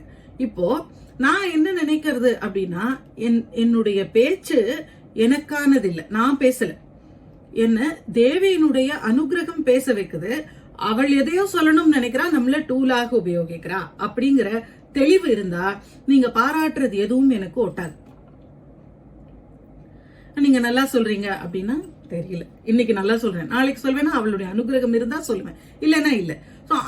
அந்த உணர்வு நமக்கு இருந்துகிட்டே இருந்தா இந்த நல்ல கர்மம். இப்ப நீங்க யாரோ ஒரு 2 பேருக்கு இதனால ஒரு நல்ல விஷயம் நடந்துருச்சு அப்படின்னா, அதனால எனக்கு ஒரு நல்ல புண்ணியம் வந்ததா, அந்த புண்ணியத்தை அனுபவிக்க நான் இன்னொரு பிறவி எடுக்கணும். எனக்கு பிறவி இல்லாம இருக்கணும்னா செய்யறப்பவே ஆரம்பிக்கிறப்பவே இதை நான் செய்யறேன், உன்னுடைய ஆணையினால செய்யறேன், இதனால என்ன வந்தாலும் அது உன்னையே சேரும். முடிச்சாலும் நான் எல்லாமும் தேவி உனக்கே நான் அர்ப்பணம் பண்றேன், எனக்கு சம்பந்தம் இல்லை. பாராட்டினாலும் நாம பெரிய ஆளு அப்படின்னு நாம நினைச்சுக்காம இது தேவியினுடைய பிச்சையினால வந்தது அப்படின்னு நினைச்சுக்கிறது. எல்லா காரியத்தையும் இந்த மாதிரி நான் செஞ்சேன் அப்படிங்கிறது இல்லாம செஞ்சோம் அப்படின்னா நமக்கு அந்த கர்மாக்கள் நம்ம மேல ஒட்டாது. அதனாலதான் ஒன்னொன்னையும் முடிச்ச உடனே சர்வம் கிருஷ்ணா அர்ப்பணம் அப்படின்னு சொல்றது. இது சும்மா பேச்சுக்காக இல்ல, உணர்வு பூர்வமாக சொல்லணும். எல்லாமே இதுவரைக்கும் நான் பண்ண எல்லாம் கிருஷ்ணார்ப்பணம், எல்லாம் உனக்குதான். இது நான் திறமையாக செய்ய முடிஞ்சதுக்கு காரணம் நீதான். இதனால என்ன பலன் வந்தாலும் அது உனக்கு தான். எனக்கு புண்ணியம். அதாவது இப்போ அந்த கோவில் பெருக்கிற விஷயத்தையே எடுத்துக்கிட்டோம்னா, கோவில பூரா பெருக்கி கிளீன் பண்ணிட்டு நான் உன் கோவில்லாம் கிளீன் பண்ண என் பிள்ளைக்கு ஒரு நல்ல வேலை கிடைக்கணும் அப்படின்னு கேட்டுட்டு வந்தா அது புண்ணிய கர்மா உண்டு. ஆனா கோயிலெல்லாம் பெருக்கிட்டு இப்படி ஒரு அனுகிரகத்தை நீ எனக்கு கொடுத்த, உன்னுடைய அனுகிரகத்தினால என்னால இந்த கோயில் பெருக்க முடிஞ்சது, இதே வாய்ப்பு நீ திரும்ப திரும்ப எனக்கு கொடுக்கணும், நான் உனக்கு உழைச்சிக்கிட்டே இருக்கணும் அப்படின்னு சொல்லிட்டு வந்துட்டா நமக்கு அந்த நல்ல கர்மா கிடையாது, நம்ம அனுபவிக்க வேண்டியதில்லை. நல்ல கர்மா வேண்டாம், புண்ணியம் வேண்டாம், அன்னதான பலன் வேண்டாம். அன்னதானம் பண்ணுங்க, ஆனா அன்னதான பலனை இறைவனுக்கே கொடுத்துடுங்க. அப்போ என்ன தாட் நமக்கு இருக்கணும் அப்படின்னா, கரெக்டா நீங்க பண உதவி யாருக்காவது பண்ணீங்கன்னா இந்த பணத்தை அவங்களுக்கு கொடுக்கறதுக்காக தேவி உங்களுக்கு கொடுத்து வச்சிருக்கா அப்படின்னு நினைப்பு இருக்கணும். நீங்க கொடுக்கல, அவங்களுக்கு போய் சேரணுங்கிறது தேவியினுடைய எண்ணம். கொடுக்கறதுக்கு ஒரு சோர்ஸ் வேணும், உங்ககிட்ட கொடுக்க சொல்லியிருக்கா. அன்னதானம் பசிச்சு இருக்காங்க, பசிச்சவங்களுக்கு சாப்பாடு போட வேண்டியது அம்மாவோட கடமை இல்லையா? கல்லினுள் தேரைக்கும் கருப்பை உயிர்க்கும் உணவு கொடுக்க வேண்டியது அவளோட கடமை. அன்னபூரணி அவள். அன்னபூரணி நேரா வந்து கரண்டியில ஒவ்வொருத்தங்களுக்கும் பரிமாற முடியாது. உங்ககிட்ட கொடுத்து கொஞ்சம் நம்ம இப்போ ஒரு பெரிய வேலையை நம்ம கிட்ட கொடுக்குறாங்க, நம்ம ஒரு 10 பேருக்கு பிரிச்சு கொடுத்து நீ இதெல்லாம் பண்ணிடு, நீ இவங்களெல்லாம் நீ பாத்துக்கோன்னு ஸ்கூல்ல எல்லாம் குரூப் பிரிச்சு விடுவாங்களே, ஒரு குரூப் லீடர் வச்சு அந்த குரூப் எல்லாம் நீ பாத்துக்கோ, இந்த குரூப் எல்லாம் நீ பாத்துக்கோ. அது மாதிரி நம்மள கொடுத்து நம்ம கிட்ட ஒரு 10 பேர் அனுப்பி இவங்களுக்கெல்லாம் நீ சாப்பாடு போடு அப்படின்னு சொல்லியிருக்கா. அந்த சாப்பாடு நம்ம கிட்ட கொடுத்திருக்கிறதுக்கு காரணமே அவங்களுக்கு கொடுக்கறதுக்கு தான். இந்த எண்ணத்தை மனசுல வச்சுக்கிட்டா கர்மாக்கள் உங்களை அஃபெக்ட் பண்ணாது, நீங்களும் நிர்லேபாவாக இருக்கலாம். ஞான ஸ்வரூபிணி, இந்த ஞானம் நமக்கு தெரியணும். எது ஞானம்? இதுதான் ஞானம். என்ன ஞானம்? நம்ம கிட்ட கொடுக்கப்பட்டிருக்கக்கூடிய செல்வம் நாம அனுபவிச்சதுக்கு மேல மத்தவங்களுக்கு பிரிச்சு கொடுக்கறதுக்காகத்தான் கொடுக்கப்பட்டிருக்கு. அனுபவிக்கிறது அப்படின்னா அனுபவத்துக்கு எல்லையே இல்லாம போகக்கூடாது. எப்படி சாப்பாடுங்கிறதுக்கு ஒரு அளவு இருக்கோ, உங்ககிட்ட நிறைய காசு இருந்தா உங்களால 1 டன் சாப்பாடு சாப்பிட முடியுமா? முடியாது இல்லையா? அதே அளவு நகைகளுக்கு உண்டு, ட்ரெஸ்ஸுக்கு உண்டு, வீட்டுக்கு உண்டு, எல்லாத்துக்கும் உண்டு. அது நமக்கு தெரியாததுனால அதை மிஞ்சி போறோம். மிஞ்சி போறது தப்பு. நகைன்னா என்ன போட்டுக்க முடியும்? காதுல ஒரு தோடு தானே போட்டுக்க முடியும். காதுல ஒரு தோடு, மூக்குல ஒரு மூக்குத்தி, கழுத்துல ஒரு செயின், கையில ஒரு வளையல், கால்ல ஒரு கொலுசு, அவ்வளவுதானே போட முடியும். அதுக்கு மேல நான் என்கிட்ட இருக்கேன்னு நான் 20 செயினை போட்டுக்கலாம். அதெல்லாம் என்ன ஆகுது? இருக்கேன்னு 1 டன் சாப்பாடு சாப்பிடுற மாதிரி ஆகுது. வசிக்க ஒரு கூரை. வீட்டை நாம என்ன பண்ணிட்டு இருக்கோம்? இருக்க ஆளே இல்லைன்னாலும் நம்ம பாத்தீங்கன்னா நிறைய பேரோட ஆட்டிடியூட் இருக்கிறதுக்கு அங்க ஆளே இல்ல, யாருமே அங்க இருக்க மாட்டாங்க. இருந்தாலும் அவங்க வந்தா அவங்களுக்கு ஒரு பெட்ரூம், இவங்க வந்தா இவங்களுக்கு ஒரு பெட்ரூம் அப்படின்னு தனித்தனியா வச்சு 5 பெட்ரூம் 6 பெட்ரூம் வச்சு வீடு கட்டுறோம். இது தப்பானா தப்புதான், கண்டிப்பா தப்புதான். என்கிட்ட இருக்கு நான் கட்டுறேன்னா உங்ககிட்ட இருக்கிறதுக்கு காரணம் நீங்க இன்னொருத்தங்களுக்கு கொடுக்கணுங்கிறதுக்கே தவிர நீங்களே மாடி மேல மாடி கட்டிட்டு போறதுக்கு கிடையாது. உங்ககிட்ட சாப்பாடு சஃபிஷியன்டா இருக்குன்னா நீங்க சாப்பிடாம கொண்டு போய் கொடுக்க சொல்லல. நீங்க சாப்பிடுங்க, நீங்க அனுபவிங்க. நீங்க உங்க ரூம் கட்டிக்கோங்க, வீடு கட்டிக்கோங்க, நல்லா வசதியா ஒரு ஏசி போட்டுக்கோங்க, ஒரு மெத்த போட்டுக்கோங்க, தூங்குங்க. ஆனா அதுக்கு மேல மத்தவங்களுக்கு கொடுக்கணும். கொடுக்காம சேர்க்கறது தப்பு. அதுலதான் நமக்கு கர்மா வருது. சோ இந்த ஞானம் நமக்கு கொடுக்கப்பட்டிருக்கிறது மத்தவங்களுக்கு பிரிச்சு கொடுக்கறதுக்கு தான். அவள் நேரா வந்து எல்லாருக்கும் கொடுக்க முடியாததுனால சில புண்ணிய ஜீவன்களை செலக்ட் பண்றா. ஏதோ புண்ணிய கர்மா இருக்கிறவங்க 10 பேரை செலக்ட் பண்ணி அவங்களுக்கு நிறைய செல்வத்தை கொடுத்து அவங்க மத்தவங்களுக்கு கொடுக்கட்டும் அப்படின்னு. ஆனா அந்த புண்ணிய கர்மாவால இப்ப செல்வம் கிடைச்சவங்க இந்த ஜென்மத்துல யாருக்கும் கொடுக்காம பாப கர்மாவை சம்பாதிச்சுக்கிறாங்க.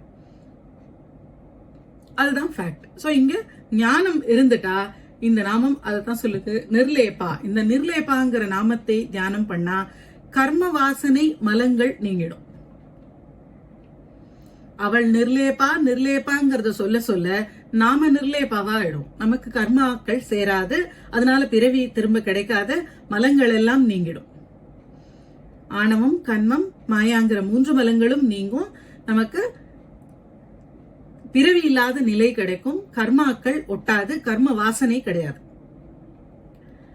எது? இந்த நாமத்தை, நிர்லேபா அப்படிங்கிற நாமத்தை. அப்போ நிராதாரா, நிரஞ்சனா, நிர்லேபா, இது எல்லாமே தியானத்துக்கு உண்டான நாமங்களாக வரிசையாக வந்துட்டு இருக்கு. நிர்மலா அடுத்தது. ஆணவம், கன்மம், மாயை 3 மலங்களும் இல்லாதவள். 3 மலமும் இல்லாதவனுக்கு பசுபதினு பேர். 3 மலங்களும் இருக்கிறவனுக்கு பசுன்னு பேர். அவளேதான் பசுபதி, அதனால அவளுக்கு நிர்மலான்னு பேர். நிர்மலன் அப்படிங்கிற வார்த்தை சிவனை பத்தியும் வரும், முருகனை பத்தியும் வரும், இங்கேயும் வருது. நிர்மலன் அவன், நிர்மலா இவள். என்ன அப்படின்னா 3 மலங்கள். ஆணவம் இருக்க அவசியம் இல்லை, அவருக்கு சரீரமே இல்லை, அவருக்கு நான்கிற எண்ணமும் கிடையாது. எல்லாமே நான் தான். இப்ப உங்க பிள்ளைக்கும் உங்களுக்கும் அந்த ஈகோ சின்ன குழந்தையா இருக்கிறப்ப வர்றதில்லை. நீங்களே தான் அந்த குழந்தையா இருக்கீங்க கொஞ்ச நாளைக்கு. அது கொஞ்சம் தலையெடுத்து தனியா பேச ஆரம்பிச்சதுக்கு அப்புறம் தான் அவங்க கூட நமக்கு போட்டி வருது. ஒரு ஸ்டேஜ் வரைக்கும் நீங்களே தான், உங்களை தான் நீங்க அந்த குழந்தையில பாக்குறீங்க. சோ அந்த ஸ்டேஜ்ல அது சிரிச்சா, பேசினா, என்ன உங்க பேர் சொன்னா கூட அது சந்தோஷமா இருக்கு. அது நல்லா வளர்ந்து போய் எங்கேயாவது இருந்து பேர் சொல்லிச்சுன்னா பலர்னு ஒண்ணு கொடுக்கலாமான்னு இருக்கு. அப்போ என்ன ஆகுது? அந்த உங்களையே அவங்களுக்குள்ள நீங்க பாக்குற வரைக்கும் அவங்களுக்கு அது சந்தோஷமாக இருக்கு, அவங்க என்ன செஞ்சாலும். இல்லையா? இங்க நிர்மலாவாக இருக்கிறது பரபிரம்மம், நாம ஜீவன் மலங்களோடு இருக்கிறது. சோ நிர்மலா அப்படின்னா 3 மலங்களுமே இல்லாதவளுக்கு நிர்மலா அப்படின்னு பேரு. பர்டிகுலரா ஆணவ மலம் இல்லாதவள். ஆணவ மலம் இல்லனால என்ன அர்த்தம் ஆகுது? அந்த ஆணவ மலம் இல்ல, அவங்கதான் டாப் மோஸ்ட்ல இருக்கிறவங்க. ஆணவ மலம் மட்டும் இருக்கிறவங்க தான் டாப் மோஸ்ட். அதுவும் இல்ல அப்படின்னா அவங்க என்ன ஆயிடுறாங்க? அவங்க பெரிய ஞானிகளாக ஆயிடுறாங்க. தமோ குணம் சுத்தமாக இல்லாம போயிடுது. தமஸ்ங்கிற குணமே இல்ல, அந்த மலம் இருக்கிறது இல்ல. அவித்யா இல்ல, தமஸ் இல்ல, ஆணவ மலம் இல்ல, இதெல்லாம் இல்லாதவள் நிர்மலா. அவளுக்கு எந்த விதமான மலங்களும் எந்த விதமான அழுக்கும் கிடையாது. நம்ம கிட்ட சில ஃபால்ட் இருக்கு. எந்திரிக்க வேண்டிய நேரத்துல எந்திரிக்க மாட்டோம், செய்ய வேண்டிய நேரத்துல ஒரு காரியத்தை செய்ய மாட்டோம். அப்போ இதை விட முக்கியமான இன்னொன்னுங்கிறது எவ்வளவு முக்கியம்னு பார்த்தோம்னா, அது ஒன்னும் இந்த பிறவிக்கு ஏதோ முக்கியமானதா இருக்கலாம். இப்ப உங்களுக்கு ஒரு பெரிய பலனை கொடுக்கக்கூடிய ஒரு தொலைநோக்கு பார்வையோட ஒரு விஷயம் இருக்கு. இப்ப நீங்க ஜப்பானுக்கு வேலைக்கு போறீங்க. அதுக்கு நீங்க ஜாப்பனீஸ் கத்துக்கணும் அப்படின்னு உங்க ஆபீஸ்ல சொல்லியிருக்காங்க. அந்த கிளாஸ் நீங்க டெய்லி 2 hours ஜாப்பனீஸ் கத்துக்கிறதுக்கு கிளாஸ்க்கு போறீங்க. அந்த டைம்ல உங்க ஃப்ரெண்ட் யாரோ ஒருத்தங்க நாம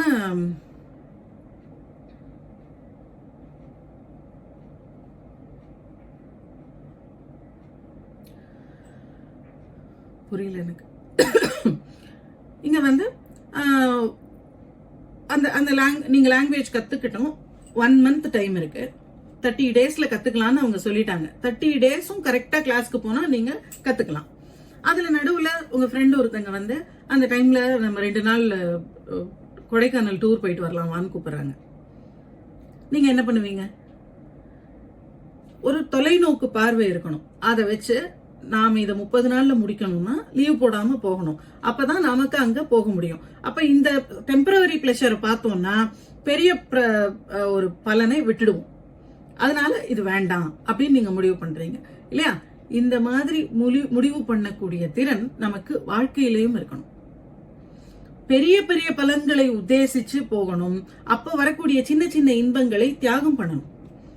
புலன் இன்பங்கள், புலன்களால கிடைக்கக்கூடிய இன்பங்களை தியாகம் பண்ணி பெரிய இன்பமான அந்த பேரானந்தத்தை அடைகிறதுக்கு, மோட்ச சுகத்தை அடைகிறதுக்கு உண்டான வேலையை பார்க்கணும். டெம்பரவரி பிளஷர்ஸ்ல ஈடுபடக்கூடாது. இதுல ஈடுபட்டா நீங்க கொடைக்கானல் போன மாதிரி தான். அப்ப ஜப்பான் போக முடியாது. எது முக்கியமோ அதை செய்யாம முக்கியமில்லாத விஷயங்கள்ல ஈடுபட்டா இப்ப சந்தோஷமா தான் இருக்கும். கொடைக்கானல் போனா எனக்கு நல்லா தான் இருக்கும். நல்ல வெயில்ல அங்க போய் ஜாலியா இருந்தா நல்லா இருக்கும் தான். ஆனா நல்லா இருக்கிறது எதுக்காவது பிரயோஜனப்படுமா அப்படின்னா 2 நாள் சந்தோஷமா இருந்துட்டு வந்துட்டா முடிஞ்சு போயிடுச்சு. அதால ஒரு பிரயோஜனமுமே கிடையாது. ஆனா பிரயோஜனமாக இருக்கக்கூடிய ஒரு வேலைய டெம்பரவரியான பிரயோஜனம் இல்லாத ஒரு விஷயத்துக்காக விட்டுட்டீங்க. இதத்தான் நம்ம லைஃப்ல செய்யக்கூடாது. அதனாலதான் நான் சொல்றது, சங்கல்பங்கள் பண்ணி பண்ணி ஈடுபடுங்க, ஜபத்துல ஈடுபடுங்க, ஸ்தோத்திர பாராயணங்களை பண்ணுங்க. ஸ்தோத்திர பாராயணம் பெரிய லெவலுக்கு கொண்டு போயிடுமான்னா, நீங்க பண்ண ஸ்தோத்திர பாராயணம் தான் உங்களை அடுத்த லெவலுக்கு கொண்டு வந்திருக்கு. இதுதான் திரும்ப அடுத்தடுத்து நீங்க செய்யதான் அடுத்தடுத்த லெவலுக்கு நீங்க போக முடியும். சோ இங்க டெம்பரவரியான ஒரு டிவி பாக்குறது, சினிமாக்கு போறது, சும்மா கதை பேசிட்டு இருக்கிறது, இந்த மாதிரியான டெம்பரவரி பிளஷர்ஸ் எல்லாத்தையும் சாக்ரிஃபைஸ் பண்ணுங்க. போதும், அனுபவிச்சிட்டோம். இங்க யாரும் 40 வயசுக்கு கம்மியா இல்லை. 40 வருஷம் இதை தான் பண்ணோம். சந்தோஷமா இருந்தோம், கதை பேசிட்டு இருந்தோம், லைஃப் என்ஜாய் பண்ணோம், சினிமாக்கு போனோம், சீரியல் பார்த்தோம், ஃபேஸ்புக் பார்த்தோம், ஏதோ ஒன்னு பார்த்து பொழுது போக்கிட்டு தான் இருந்தோம். 40 வருஷம் அப்படிதான் போச்சு. இனிமேலும் அப்படி போக வேண்டும். டெம்பரவரி பிளஷர்ஸ்ல ஈடுபடாதீங்க.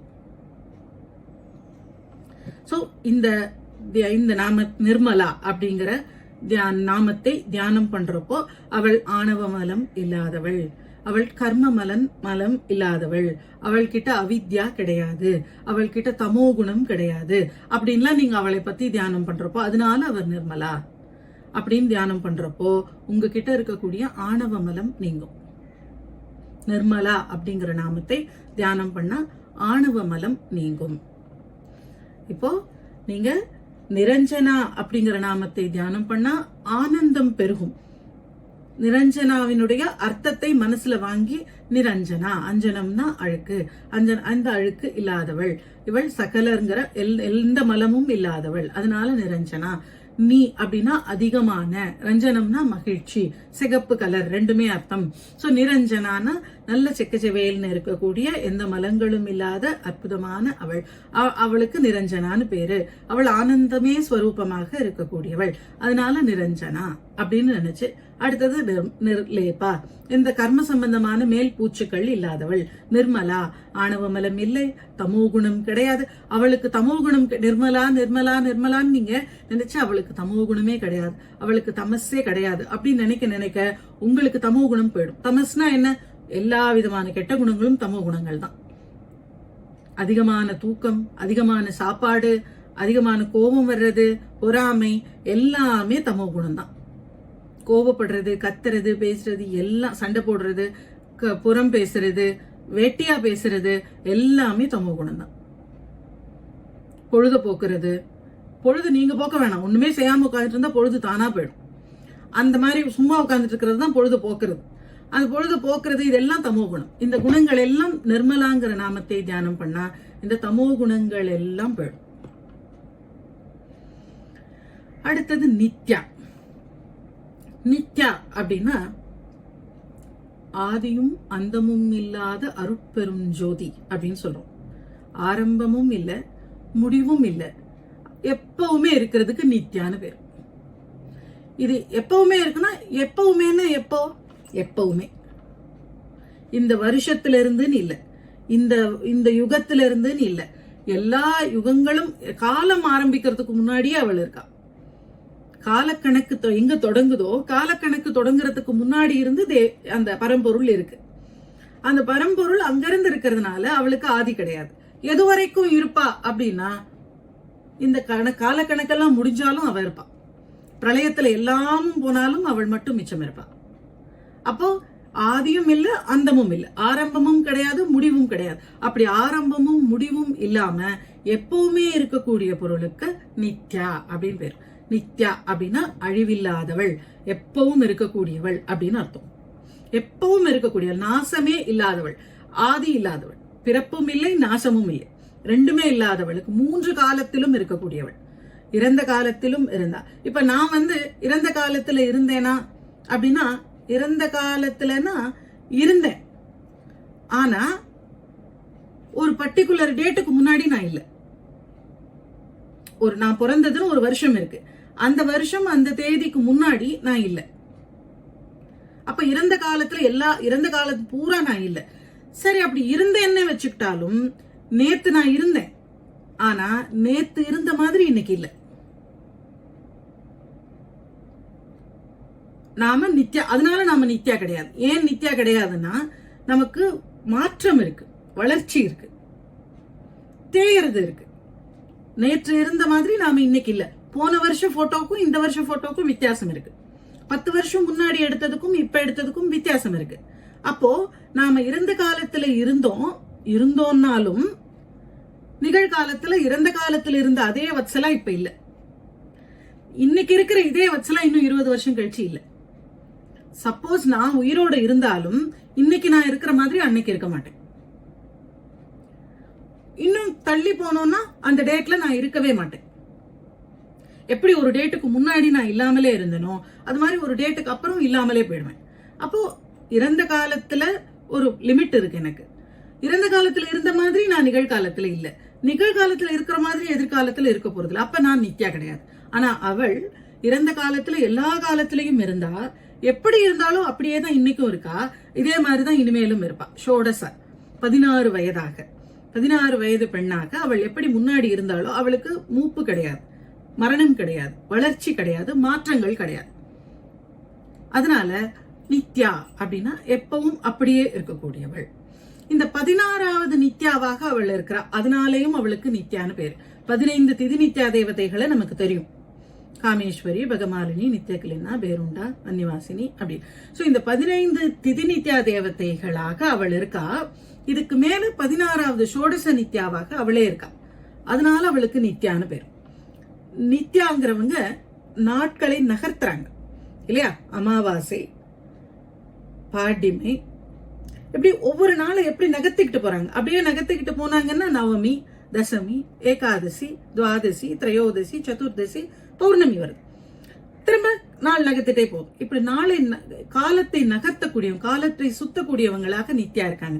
இந்த நித்யா 15 நித்யா தேவதைகளுக்கும் மேல 16வதாக இருக்கா. அதனால அவளுக்கு நித்யான்னு பேர். நித்யா அப்படின்னா நாட்களை நகர்த்துறவள்னு ஒரு அர்த்தம் இருக்கு. எப்பவும் இருக்கக்கூடியவள் அப்படின்னும் ஒரு அர்த்தம் இருக்கு. இப்போ 3 நிலைகளிலையும் இருக்கிறது அப்படின்னு ஒண்ணு இருக்கு. இந்த 3 நிலைகள்ல இருக்கிறது என்னன்னா பிரச்சாரம், ஆச்சாரம், விசாரம் அப்படின்னு 3 நிலைகள் இருக்கு. இப்போ பிரச்சாரம் அப்படின்னா இப்ப எனக்கு தெரிஞ்ச ஒரு விஷயம் இருக்கு, நான் அதை உங்களுக்கு சொல்றேன். இப்படியாமே அம்மானா இப்படி இருப்பாளாம், இவதான் தேவி, இதுதான் அவளுடைய கதை அப்படின்னு நான் எனக்கு தெரிஞ்ச விஷயத்த நான் உங்களுக்கு சொல்றேன். அவளை பத்தி இப்படி தியானம் பண்ணா இது நடக்குமா, அதை சொன்னா இது நல்லதான் அப்படின்னு நான் உங்களுக்கு சொல்றேன். இது பிரச்சாரம். நீங்க இதை கேட்டு யாருக்காவது நீங்களும் போய் இதையும் சொல்றீங்க, அப்ப அது பிரச்சாரம். இப்ப நான் உங்களுக்கு சொன்ன விஷயத்த நான் மனசுல வாங்கிக்கிட்டு நான் இன்னைக்கு கிளாஸ் முடிச்சுட்டு போய் உட்கார்ந்து நிரஞ்சனா, நிர்லேபா, நித்யா அப்படின்னு தியானம் பண்ணேன் அப்படின்னா அது எனக்கு ஆச்சாரம். அதாவது கத்துக்கிட்டத, தெரிஞ்சத நான் இம்ப்ளிமெண்ட் பண்றேன். நான் இம்ப்ளிமெண்ட் பண்ணாம தெரிஞ்சுக்கிட்டு உங்களுக்கு மட்டும் சொல்லிக்கிட்டே இருந்தா அது பிரச்சாரம். அதனால என்ன பிரயோஜனம்னா ஒரு பிரயோஜனமும் கிடையாது எனக்கு. நீங்க கேட்டுட்டு நீங்க அதை இம்ப்ளிமெண்ட் பண்ணீங்கன்னு வச்சுக்கோங்க. நீங்க உட்கார்ந்து ஒரு நாள் பண்ணி பாத்தீங்க தியானம் அப்படின்னா நல்லா இருக்கு, ஆமா இல்ல அப்படின்னு நீங்க நினைச்சீங்கன்னா அது நீங்க இம்ப்ளிமெண்ட் பண்ணிட்டீங்க. நீங்களும் இம்ப்ளிமெண்ட் பண்ணாம இந்த கதையை போய் நாங்க நல்லா கதை சொல்றாங்க, இந்த கதையை கேளு அப்படின்னு நீங்க யார்கிட்டயாவது அதை சொல்லி அது இப்படின்னா அது பிரச்சாரம் மட்டும்தான், அது ஆச்சாரத்துக்கு வராது. இதை தாண்டி நீங்க இம்ப்ளிமெண்ட் பண்ணதுக்கு அப்புறம் உங்களுக்குள்ள வரக்கூடிய விஷயங்களை என்னன்னு தேட ஆரம்பிச்சா அது விசாரம். அது அடுத்த ஸ்டேஜ். இது 3 இருந்தா அவங்க ஜெகத்குருக்களாக இருக்காங்க. அவங்க செய்யவும் செய்வாங்க. இப்ப நீங்க பாத்தீங்கன்னா அவங்களுக்கு ஞான விசாரமும் இருக்கும். அவங்க யோசிச்சு அவங்களுடைய தான் யாருன்னு பாக்குறது, அந்த தியானத்தில் ஈடுபடுறது அதெல்லாமும் உள்ள அவங்க விசாரமாக செய்வாங்க. பிரச்சாரமும் செய்வாங்க, நமக்காக பேசுவாங்க. நமக்காக அவங்களுக்கு பேச வேண்டிய அவசியம் இல்லைன்னாலும் நமக்காக நம்மளெல்லாம் வழிக்கு கொண்டு வர்றதுக்காக. இப்ப மகா பெரியவா இருக்கான்னு வச்சுக்கோங்களேன், அவர் அவ்வளோ பேசியிருக்கார், அவ்வளோ சொற்பொழிவுகள் அவ்வளவு பேசியிருக்காரு. எதுக்கு அப்படின்னா நம்மளை நல்வழிப்படுத்துறதுக்கு, நமக்கு 4 விஷயத்தை சொல்லி கொடுக்கறதுக்கு. அது பிரச்சாரம். அவர் தினம் உட்கார்ந்து பூஜை பண்ணுவார், சந்திரமௌலீஸ்வர பூஜை. ஏன் அவர் சந்திரமௌலீஸ்வர பூஜை பண்ணணும்? அவங்க பூஜை பண்ண வேண்டிய ஸ்டேஜ் எல்லாம் தாண்டி போனவங்க. ஆனா எப்படி ஆச்சாரத்தை கடைபிடிக்கணுங்கிறத அவங்க கடைபிடிச்சு காட்டுவாங்க, நமக்கு எக்ஸாம்பிளா இருப்பாங்க. நம்ம அவங்கள பார்த்து ஓ இப்படி பூஜை பண்ணணும் அப்படின்னு நம்ம தெரிஞ்சுப்போம். நமக்காக அவங்க ஆச்சாரத்துல ஈடுபடுவாங்க. அதே போல விசாரத்துல அவங்க இருப்பாங்க. அதனாலதான் அவங்களுக்கு அந்த சக்தி கிடைக்கிறது. அவங்க ஞான நிலையில இருந்து அவங்க தன்னை பற்றி விசாரம் பண்ணி நான் யாருன்னு கண்டுபிடிச்சு அந்த நிலைக்கு போய் அந்த பரமானந்த நிலைக்கு போறதெல்லாம் அவங்களுடைய முயற்சியில உள்ள நடக்கிறது. அப்ப அதையும் அவங்க செய்வாங்க.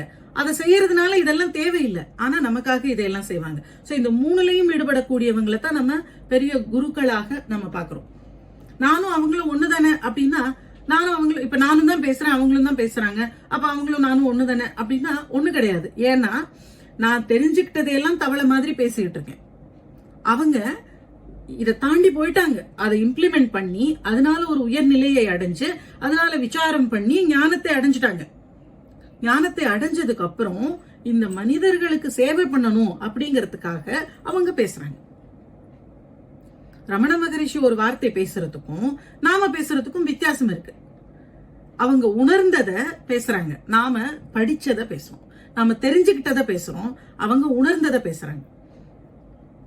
நம்ம உணர்ந்துட்டோம்னா நம்ம ஞானி ஆயிடுறோம். ஞானி ஆனதுக்கு அப்புறம் நமக்கு பேச வேண்டிய கடமையை இறைவன் கொடுத்தா பேசுவோம், இல்லைன்னா நம்ம பேச மாட்டோம். நாம அந்த ஒரு பீடாதிபதியாக இல்லை, ஒரு 10 ஒரு 100 1000 பேரை 1,00,000 பேரை வழிநடத்த வேண்டிய குருவாக இருந்தா அந்த குரு அந்த சீடர்களுக்காக பேசித்தான் ஆகணும், அதனால பேசுவாங்க. ஆனா நாம இப்ப பேசுறது என்ன? நாம ஏதோ ஒரு புதுசா ஒண்ணு தெரிஞ்சுட்டா ரொம்ப சந்தோஷமா இருக்கு, ஓ இப்படியாமே, அதை நம்ம 4 பேருக்கு சொல்லுவோம். இப்ப நான் பேசுறதெல்லாம் அப்படிதான். இப்ப நான் பேசுறது என்ன, ஒரு விஷயம் தெரியுது, எனக்கு ஒரு விஷயம் கிளியரா புரியுது, ஓ இவ்வளவுதானா இது ஏன் இவ்வளவு காம்ப்ளிகேட்டடா வச்சிருக்காங்க, இதை நம்ம சிம்பிளிஃபை பண்ணி சொல்லுவோமே, எல்லாரும் புரிஞ்சுக்கட்டுமே அப்படின்னு நினைச்சு அதை நாம ஒரு சிம்பிளிஃபை பண்ணி பேசுறது. இப்ப நான் பேசுறதெல்லாம் நான் உணர்ந்தது கிடையாது, அதனால நான் ஞானி கிடையாது. இப்ப நான் அந்த பிரச்சாரத்துல தான் இருக்கேன். இந்த பிரச்சாரத்தை எல்லாம் நான் இம்ப்ளிமெண்ட் பண்ணா எனக்கு ஆச்சாரம் அதனால அடுத்தது விசாரம் நான் ஞானி ஆகும். அதுதான் ஸ்டேஜ். அவங்க ஞானிகள் பிரச்சாரம் பண்றதுக்கும் நாம விஷயங்களை தெரிஞ்சுக்கிட்டு அதையே பேசிட்டு இருக்கிறதுக்கும் வித்தியாசம். இன்னும் நாம இம்ப்ளிமெண்ட் பண்ணவோ அதை விசாரம் பண்ணவோ ஆரம்பிக்கவே இல்லை. சோ நம்ம இன்னும் ஸ்டேஜ் போயிட்டு அங்கிருந்து பேசுறது தான் நம்ம இங்கிருந்து போயிட்டு இருக்கோம். இங்கிருந்து போய் அதை ரீச் பண்ணிட்டு அப்புறம் பேசினா அது உணர்ந்ததை பேசுறது. சோ இந்த மூணும் கைவரக்கூடியதாக இந்த நித்யா அப்படிங்கிற நாமத்தினுடைய தியானம் இருக்கு. பிரச்சாரம், ஆச்சாரம், விசாரம், இந்த மூணையும் கொடுக்கக்கூடியதாக, இந்த மூணுலையும் இருக்கக்கூடியவள் தான் நித்யா. பிரச்சாரமா நாம இப்ப பேசுறோம், உணராம பேசினாலும் தேவியை பத்தி பேசுறோம், அது அவளுடைய அனுகிரகம். அந்த இடத்துல அவ இருக்கா. நான் இதை இம்ப்ளிமெண்ட் பண்ணா அதுவும் அவளுடைய அனுகிரகம், அங்கேயும் அவள் இருக்கா. நான் நாளைக்கு விசாரத்துக்கு போனா நமக்கு எல்லாருக்கும் ஞானம் கிடைச்சதுன்னா அதுவும் அவளுடைய அனுகிரகம். இந்த 3 நிலைகள்லயும் இருக்கக்கூடியவள் நித்யா. புரிந்த பேச்சாவும் அதை ஆச்சாரமாக்குறதுலயும் அதனால ஒரு விசாரத்துக்கு போய் ஞானம் அடைகிறதுலயும் எல்லா நிலைகளிலும் இருக்கக்கூடியவள் நித்யா. அது இல்லாம கிட்டத்தட்ட ஒரு 9 நித்யா தேவதைகளுடைய பெயர்களே லலிதா சஹஸ்ரநாமத்துல வருது. எல்லா நித்யா தேவதைகளுடைய பெயரும் வரல, ஆனா ஒரு 9 நித்யா தேவதைகளுடைய பெயர் மட்டும் லலிதா சஹஸ்ரநாமத்துல வருது. அந்த லிஸ்ட போய் எடுத்தா ஜுவாலாமாலினி, நித்யா, சர்வமங்களா, பகமாலினி, விஜயா, வன்னிவாசினி. அதாவது வன்னிவாசினி வன்னிமண்டல வாசினி அப்படின்னு வருது. நித்யக்லின்னா சிவதூதி, வஜ்ரேஸ்வரி. இது மட்டும், இந்த நாமங்கள் மட்டும் லலிதா சஹஸ்ரநாமத்துல வருது. மிச்சம் எல்லா திதி நித்யா தேவதைகளுடைய நாமமும் வரல. பிரதிபன் முக்கிய ராகாந்த திதிமண்டல பூஜிதா அப்படின்னு இந்த நித்யா தேவியை தான் நம்ம சொல்றோம். அவளை தான் இங்க நித்யா அப்படிங்கிற நாமத்தோட நாம குறிப்பிடுறோம். சோ இது 136வது நாமம் நித்யா அப்படிங்கிறது. சோ நிராதாரா, நிரஞ்சனா, நிர்லேபா, நிர்மலா, நித்யா, இந்த 5 நாமங்கள் நாம இன்னைக்கு பார்த்திருக்கோம். தொடர்ந்து நாமங்களை அடுத்த வெள்ளிக்கிழமை பார்ப்போம். ஸ்ரீ மாத்ரே நமக. சிவாய. திருச்சிற்றம்பலம்.